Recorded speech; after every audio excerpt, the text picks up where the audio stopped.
श्वास सावकाश सोडताना लम.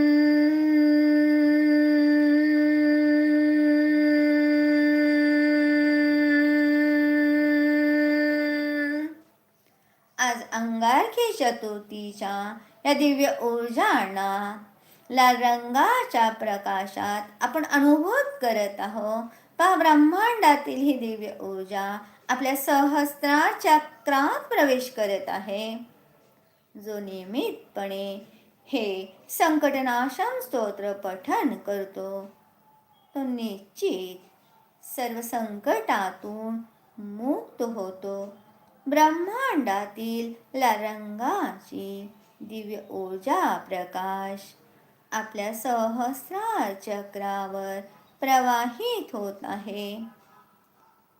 आपले दोन्ही हात वर घ्या. पहा, एक सावकाश मान तिरकी करून पहा वरती. ही ब्रह्मांडातील दिव्य ऊर्जा माझ्या हातांमध्ये प्रवाहित होत असून माझे दोन्ही हात हे ऊर्जांकित होत आहे.